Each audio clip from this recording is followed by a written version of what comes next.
এখন হচ্ছে আমের সময়। আর সমস্ত গাছে হচ্ছে আমে একদম পুরো হচ্ছে লাইটের মতো যেমন জ্বলছে। কিন্তু তোমরা কি জানো যে একটা গাছের মধ্যে ৫ রকম আম? তো সত্যি কথা বলতে আমিও খুব শকড হয়ে গেছিলাম যে একটা গাছে ৫ রকম আম হয় কী করে? তো হ্যাঁ বন্ধুরা, আজকে ডিউটির পারপাসে এক জায়গায় গিয়েছিলাম। তো সেখানে দেখলাম যে একটা গাছের মধ্যে ৫ রকম আম। তো আমি শকড হওয়ার পর আমি মালির বাড়ির মানে গাছের মালিককে জিজ্ঞেস করেছিলাম যে, "এই গাছের মধ্যে ৫ টা আম কী, কী?" বলছে, "খেসাবাতি, গোপালভোগ আর কী, কী গুটি, কী ফজলি আর যেন কী আম বলল।" তো সত্যি বন্ধুরা অবাক দেখার মতো।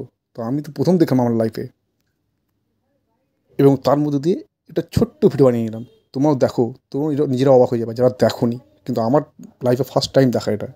তো দেখো কী, কী আম আছে। তো কী বলবো তোমাদেরকে, বলার কিছু মানে বাক্য খুঁজে পাচ্ছি না। এই আমের সাইজগুলোও দেখতে পাচ্ছ কত বড়, বড়। তো যেটা বলবো না।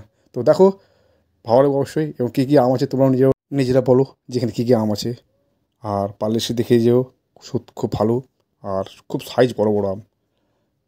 তো এই ডিউটির ফাঁকে তো কিছু একটা তুলতে হবে। তো সেটাই পেলাম আর তোমার সঙ্গে তুলে ধরলাম। তো চলো টাটা।